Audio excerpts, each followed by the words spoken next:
শুভ সন্ধ্যা বন্ধুরা। আজ হলো 21 জানুয়ারি, 7 মাঘ, মঙ্গলবার। আজকের সন্ধ্যার বিশেষ বিশেষ খবরগুলি হলো: আজ চরবাজার এলাকায় স্নান করতে নেমে কুশিয়ারা নদীতে তলিয়ে গেল এক তরতাজা যুবক। আজ হাইলাকান্দিতে দিব্যাঙ্গজনদের সহায়তা সামগ্রী বন্টন। আজ শিলচরে ইনকাম ট্যাক্স দলের অভিযান একটি দোকানে। শিলচরে জমি জবরদখল চিহ্নিত করতে কারচুপি পাটোয়ারিদের। স্টেট সার্ভেকে চিঠি বিধায়ক দীপায়ন চক্রবর্তীর। বিবেকানন্দ রোড ও কাটাল রোডে চলবে যাচাই। বাঁচানো গেল না, জীবনযুদ্ধে হার মানলেন করিমগঞ্জ অসামরিক হাসপাতালের প্রশাসক দেবব্রত ডেকা। রহস্যজনক ঘটনায় মৃত্যু ঘটল করিমগঞ্জ সিভিল হাসপাতালের প্রশাসকের। আজ ঘোষণা হলো এইচএস অর্থাৎ উচ্চতর মাধ্যমিকের প্রথম বর্ষের পরীক্ষার সময়সূচি। আগামী 6 মার্চ থেকে শুরু হবে পরীক্ষা, চলবে 29 মার্চ পর্যন্ত। আজ মৃদু ভূমিকম্পে কাঁপল মেঘালয়, অসম, কাঁপল বরাক উপত্যকার কাছাড় জেলাও। অনলাইনে গ্রেফতারের ভয় দেখিয়ে শিলচরের ঠিকাদারকে 57 লক্ষ টাকার প্রতারণা। মুম্বাই পুলিশ পরিচয়ে বিছানো হয় জাল, ধৃত কচুদরমের যুবক। চীনের ত্রাস সৃষ্টি করা এইচএমপিভি ভাইরাস এবার রাজ্যের গৌহাটিতে ধরা পড়েছে। শিলচরে দুটি দুঃসাহসিক চুরির ঘটনা। শিলচর চার্চ রোডে সন্ধ্যা রাতে চুরি, প্রচুর স্বর্ণালঙ্কার উধাও। এবং শেষ খবরটি, গড়ে কেউ না থাকার সুযোগে শিলচরে নিশি কুটুম্বরা হাত সাফাই করল সাংবাদিকদের আবাস। নেই সোনার গহনা, গৌহাটি থেকে ফিরে গড়ে ঢুকে চোখ কপালে। তাহলে বিস্তারিত খবরে যাওয়ার আগে অবশ্যই ভিডিওটিতে একটি লাইক করে চ্যানেলটি সাবস্ক্রাইব করে পাশের বেল আইকনটি বাজিয়ে রাখবেন এবং ফেসবুক পেজটি ফলো করে ভিডিওটি অবশ্যই শেয়ার করবেন যাতে সঠিক তথ্যগুলো সবার কাছে পৌঁছাতে পারে। এবার শুনুন আজকের খবরগুলির বিস্তারিত। প্রথম খবর, আজ কুশিয়ারা নদীতে স্নান করতে নেমে তলিয়ে গেল এক তরতাজা যুবক। নিখোঁজ যুবককে উদ্ধার করতে অভিযানে নামল এসডিআরএফ বাহিনী। কুশিয়ারা নদীতে তলিয়ে যাওয়া যুবক সুমন রায় বলে জানা গেছে শ্রীভূমি অর্থাৎ করিমগঞ্জ জেলার চরবাজার এলাকার ভারত বাংলাদেশ সীমান্তবর্তী কুশিয়ারা নদীতে স্নান করতে যান সুমন রায়। আজ বিকেলে স্নান করতে গিয়ে হঠাৎ নদীতে তলিয়ে যায় সুমন রায়। তারপর শুরু হয় হুলস্থুল পরিস্থিতি। খবর যায় এসডিআরএফ এর কাছে। শেষ খবর পাওয়া পর্যন্ত উদ্ধার কাজে এসডিআরএফ বাহিনী নেমেছে, তবে এখন পর্যন্ত তার কোনো সন্ধান পাওয়া যায়নি। আজ মৃদু ভূমিকম্পে কাঁপল মেঘালয়, অসম, কাঁপল বরাক উপত্যকার কাছাড় জেলাও। মৃদু ভূমিকম্পে কেঁপেছে মেঘালয়ের দক্ষিণ পশ্চিম খাসিপাড়ার জেলা এবং পার্শ্ববর্তী অঞ্চল। ভূমিকম্পের আংশিক ধাক্কা লেগেছে দক্ষিণ অসমের কাছাড় জেলায়। আজ মঙ্গলবার বেলা 12:34:02 সংঘটিত ভূমিকম্পের তীব্রতা রিক্টার স্কেলে 4.1 ধরা পড়েছে। এ ঘটনায় কোনো ক্ষয়ক্ষতির খবর পাওয়া যায়নি। ন্যাশনাল সেন্টার ফর সিসমোলজির প্রকাশিত তথ্যে জানা গেছে, আজ মঙ্গলবার বেলা 12:34:02 নাগাদ সংঘটিত এই ভূমিকম্পের উৎসস্থল ছিল মেঘালয়ের দক্ষিণ পশ্চিম খাসি পাহাড় জেলার ভূপৃষ্ঠের 10 কিলোমিটার গভীরে। মেঘালয় ছাড়াও দক্ষিণ অসমের কাছাড় জেলা এবং বাংলাদেশের কিছু অংশে ভূমিকম্প অনুভূত হয়েছে। অনলাইনে গ্রেফতারের ভয় দেখিয়ে শিলচরের ঠিকাদারকে 57 লক্ষ টাকার প্রতারণা। মুম্বাই পুলিশ পরিচয়ে বিছানো হয় জাল, ধৃত কচুদরমের যুবক। মুম্বাই পুলিশ থেকে বলছি, আপনার নামে মুম্বাইয়ের আদালত থেকে গ্রেফতারি পরোয়ানা জারি হয়েছে। শীঘ্রই আপনাকে গ্রেফতার করতে শিলচরে আসছে মুম্বাই পুলিশ। ফোন করে এভাবে গ্রেফতারের ভয় দেখিয়ে শিলচরের এক বাসিন্দার কাছ থেকে ৫৭ লক্ষ টাকা হাতিয়ে নিল প্রতারক চক্র। এই ঘটনার তদন্তে নেমে পুলিশ একজনকে গ্রেফতার করেছে। ধৃত রসুল সাহাব মজুমদার অবশ্য মুম্বাই বা অনলাইন প্রতারক চক্রের আতুগর হিসাবে পরিচিত। জামতারা বা এ ধরনের দেশের অন্য কোনো প্রান্তের বাসিন্দা নন। তার বাড়ি কাছাড়েরই কচুদরম থানা এলাকার সুন্দরী প্রথম খণ্ডে। রসুল এ জেলার বাসিন্দা হলেও পুলিশের অনুমান সে দেশব্যাপী ছড়িয়ে থাকা কোনো প্রতারক চক্রের সঙ্গে জড়িত। প্রতারিত হয়েছেন শিলচর মালুগ্রাম মেলা রোডের ভট্টাচার্য পদবীর এক ঠিকাদার। তিনি সদর থানায় দায়ের করা এজাহারে ঘটনা নিয়ে যে বিবরণ দিয়েছেন, সে অনুযায়ী গত ডিসেম্বর মাসে হঠাৎ একদিন তার মোবাইলে ফোন আসে। অপর প্রান্ত থেকে টেলিফোনকারী লোকটি মুম্বাই পুলিশের অফিসার পরিচয় দিয়ে এভাবে তাকে গ্রেফতারের ভয় দেখায়।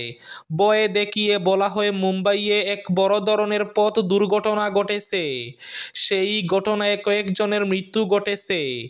যে গাড়ি দুর্ঘটনা ঘটিয়েছে সেই গাড়িটি পাওয়া গেছে তার আধার কার্ড। সেই সূত্রে তার নামে আদালতে মামলা গড়িয়েছে। আদালত থেকে তার নামে জারি হয়েছে গ্রেফতারি পরোয়ানা। তাই মুম্বাই পুলিশ শীঘ্রই গ্রেফতার করবে তাকে। পালাক্রমে বেশ কয়েকটা বার ফোন করে আর মুম্বাইয়ের আদালত থেকে তার নামে গ্রেফতারি পরোয়ানা জারি হয়েছে বলে নথিপত্র পাঠায়। এভাবে নথিপত্র পাঠানোর পাশাপাশি লোকটি কথাবার্তায় নিজেকে এমনভাবে জাহির করতে থাকে যে তিনি ব্যাপারটা সত্য বলে ধরে নেন। তার মনে হয় হয়তো কেউ জালিয়াতির মাধ্যমে তার নামে আধার কার্ড তৈরি করে মুম্বাইয়ে ঘটনাটা ঘটিয়েছে। এভাবে ভয় দেখাতে লোকটি যখন অনুধাবন করতে পারে তিনি পুরোপুরি ভেঙে পড়েছেন, তখন তাকে কিছু অর্থের বিনিময়ে গ্রেফতারি এড়ানোর ব্যবস্থা করে দেওয়ার প্রস্তাব দেয়। বেগতিক দেখে তিনি তা মেনে নেন। এরপর অর্থ পাঠানোর জন্য একটি ইউপিআই আইডি দেয় লোকটি। এতে সঙ্গে সঙ্গে তিনি ইউপিআই মারফত কিছু টাকা পাঠিয়ে দেন। টাকা পাঠিয়ে তিনি কিছুটা স্বস্তি অনুভব করতে শুরু করলে তার এই স্বস্তি স্থায়ী হয়নি। শীঘ্রই লোকটি ফের ফোন করে আরও টাকা দাবি করতে থাকে। কখনো বড় বড় আধিকারিকদের ম্যানেজ করা, কখনো বা অন্য কথা বলে দাবি করতে থাকে মোটা অঙ্কের টাকা। চাপে পড়ে কখনো ইউপিআই, কখনো বা অনলাইনে অন্যভাবে কয়েক দফায় মোট ৫৭ লক্ষ টাকা পাঠানোর পর তার বোধ হয় তিনি প্রতারিত হচ্ছেন। এরপর থানায় দায়ের করেন এজাহার।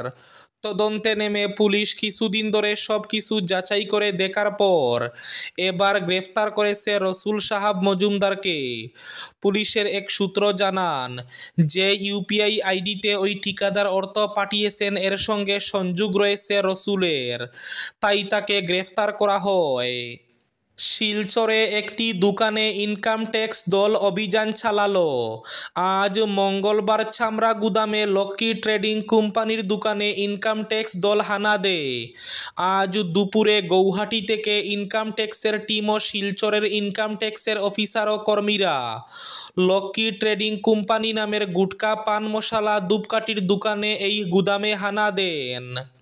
রক্ষা করা গেল না। জীবনযুদ্ধে হার মানলেন করিমগঞ্জ অসামরিক হাসপাতালের প্রশাসক দেবব্রত ডেকা। রহস্যজনক ঘটনায় মৃত্যু করিমগঞ্জ সিভিল হাসপাতালের প্রশাসক দেবব্রত ডেকার। রহস্যজনক ঘটনায় মৃত্যু হলো তার। সব চেষ্টাকে হার মানিয়ে রহস্যজনক ঘটনার পরিসমাপ্তি। আজ সকালেই শিলচর মেডিকেলে শেষ নিঃশ্বাস ত্যাগ করলেন হাসপাতালের প্রশাসক দেবব্রত ডেকা। উল্লেখ্য, গতকাল রাতে চিকিৎসক কোয়ার্টারের ছাদ থেকে পড়ে গিয়ে গুরুতর আহত হয়েছিলেন দেবব্রত ডেকা। চীনের ত্রাস সৃষ্টি করা এইচএমপিভি ভাইরাস এবার গৌহাটিতে ধরা পড়েছে। এক মহিলার শরীরে ধরা পড়ে ভাইরাসটি। ৭৫ বছর বয়সী মহিলা আক্রান্ত হন এইচএমপি ভাইরাসে। বর্তমানে তিনি অ্যাপোলো হাসপাতালে চিকিৎসারত। মহিলার স্বামীরও করা হয়েছে এইচএমপিভি পরীক্ষা। রাজ্যে প্রথম ধরা পড়ে ডিব্রুগড়ে। শিলচরে দুটি দুঃসাহসিক চুরির ঘটনা। প্রথমত, গড়ে কেউ না থাকার সুযোগে নিশি কুটুম্বরা হাত সাফাই করল সাংবাদিকের আবাস, নিয়ে গেল 5 ভরির মতো সোনার গহনা। ঘটনাটি ঘটেছে শিলচর আশ্রম রোডের গোবিন্দবাড়ি শেখর লেনে। জানা যায়, সাংবাদিক উত্তম কুমার সি সেলের একটি পরীক্ষার জন্য সপরিবারে গৌহাটি গিয়েছিলেন। মঙ্গলবার সকালে ফিরে ঘরে প্রবেশ করলে এসব দেখে হতবাক হয়ে যান। ঘরের সামগ্রীগুলো এলোমেলোভাবে পড়ে রয়েছে মেঝেতে এবং আলমিরার ভেতরে থাকা বস্ত্রসহ সব জিনিসপত্র বাইরে পড়ে রয়েছে। এসব দেখে উত্তমবাবুর বুঝতে আর কোনো অসুবিধা হয়নি। তিনি একটু খুঁজে দেখতে পান ঘরে জানালা ভেঙে রয়েছে। তার অনুমান সোমবার রাতেই চোর ওই জানালা ভেঙে ঘরের ভেতরে প্রবেশ করে। এদিকে শিলচরে আরও একটি দুঃসাহসিক চুরির ঘটনা চার্চ রোডে। শিলচর চার্চ রোডে সন্ধ্যা রাতে বড়সড় চুরির ঘটনায় এলাকা জুড়ে উদ্বেগ ছড়িয়ে পড়ে। পুলিশ খবর পেয়ে তদন্তে নেমেছে, কিন্তু এখনও চোর বা চুরির সামগ্রীর হদিশ মেলেনি। আসাম বিশ্ববিদ্যালয়ের সহ নিবন্ধক অংশুমান দত্ত পুলিশে এজাহার দিয়ে জানান, সোমবার রাত 9টা নাগাদ তিনি বিশ্ববিদ্যালয় থেকে শিলচর চার্চ রোডের বাড়িতে নিজের বেডরুমে গিয়ে দেখেন আলমারির তালা ভাঙা, ভেতরের জিনিসপত্র মেঝেতে পড়ে রয়েছে, কিছু বিছানায় ফেলা, লকার খোলা। 40 থেকে 50 ভরি সোনার অলংকার চুরি হয়ে গিয়েছে। একটি ডায়মন্ড রিং এবং 20 গ্রাম সোনার একটি কয়েনও ছিল, তাই নেই। দ্রুত তিনি পুলিশে খবর দেন। শিলচর সদর থানার ওসি সহ পুলিশ আধিকারিকরা রাতেই অংশুমান দত্তের বাড়িতে গিয়ে তদন্তের কাজ শুরু করেন। বাড়ির পরিচারিকা সহ পরিবারের সদস্যদের সঙ্গে কথা বলেন। প্রসঙ্গত, অংশুমান দত্ত নাগরিক স্বার্থরক্ষা সংগ্রাম পরিষদের সাধারণ সম্পাদক তথা শিলচর শহরের প্রতিষ্ঠিত ব্যক্তিত্ব হরিদাস দত্তের ভাইপো। একই বাড়ি তাদের। অংশুমান জানান, তার বাতিজির বিয়ের দিন তারিখ পাকা হয়েছে, তাই সমস্ত স্বর্ণালংকার তৈরি করে ঘরের আলমারিতে রেখেছিলেন। এখন সেসব খোয়া যাওয়ায় তারা প্রচণ্ড দুশ্চিন্তায়। শিলচরে জমি জবরদখল চিহ্নিত করতে কারচুপি পাটোয়ারিদের। স্টেট সার্ভেকে চিঠি বিধায়কের। বিবেকানন্দ রোড ও কাটাল রোডে চলবে যাচাই। শিলচরে নালা তৈরি বা রাস্তা সম্প্রসারণের জন্য অনেক জায়গায় সরকারি জমি জবরদখল মুক্ত করার প্রক্রিয়া চলছে। যদিও এর মাঝেই প্রশ্ন উঠেছে ভূবাসন বিভাগের একাংশ পাটোয়ারির ভূমিকা নিয়ে। এরা যেভাবে জমি চিহ্নিতকরণ করছেন বা করেছেন, এ নিয়ে অভিযোগের শেষ নেই। এই পরিস্থিতিতে শিলচরে এসে জমি চিহ্নিতকরণের জন্য স্টেট সার্ভে অথরিটির কাছে চিঠি লিখলেন বিধায়ক দীপায়ন চক্রবর্তী। সোমবার সংবাদ মাধ্যমের সঙ্গে কথা বলতে গিয়ে বিধায়ক বিশেষভাবে বিবেকানন্দ রোড ও কাটাল রোডের প্রসঙ্গ উত্থাপন করে বলেন, ওই দুটি এলাকায় জমি চিহ্নিতকরণ নিয়ে এলাকার বাসিন্দাদের অনেকেই প্রশ্ন উত্থাপন করেছেন। তাদের অভিযোগ, চিহ্নিতকরণ প্রক্রিয়ায় একাংশ পাটোয়ারি কিছু কিছু লোককে ছাড় দিয়ে দিয়েছেন। এবার শেষ খবরটি। আজ হাইলাকান্দিতে দিব্যাঙ্গজনদের সহায়ক সামগ্রী বন্টন। হাইলাকান্দি জেলা প্রশাসনের উদ্যোগে মঙ্গলবার আয়োজিত এক অনুষ্ঠানে জেলার 1227 জন দিব্যাঙ্গজনদের বিনামূল্যে তাদের সহায়ক সামগ্রী তুলে দেওয়া হয়। শহরের রবীন্দ্র ভবনে আয়োজিত এই অনুষ্ঠানে এই সহায়ক সামগ্রীগুলি তুলে দেন জেলা আয়ুক্ত নিসর্গ হিবারে। অনুষ্ঠানে ভাষণ প্রসঙ্গে জেলা আয়ুক্ত হিবারে বলেন, দিব্যাঙ্গজনদের জীবন চলা সহজ করতে প্রশাসন থেকে এই সহায়ক সামগ্রী বন্টন করা হচ্ছে। ইন্ডিয়ান রেলওয়ে ফাইন্যান্স কর্পোরেশন সামাজিক দায়বদ্ধতা তহবিল থেকে প্রাপ্ত অর্থ দিয়ে এই সহায়ক সামগ্রী বন্টন করা হয়। অনুষ্ঠানে অন্যান্যদের মধ্যে জেলা সমাজ কল্যাণ আধিকারিক কবীন্দ্র কুমার ওয়ারিশা প্রাসঙ্গিক বক্তব্য পেশ করেন। এই ছিল আজকের সন্ধ্যার বিশেষ খবরগুলি। ভিডিওটি অবশ্যই লাইক করে শেয়ার করে দেবেন।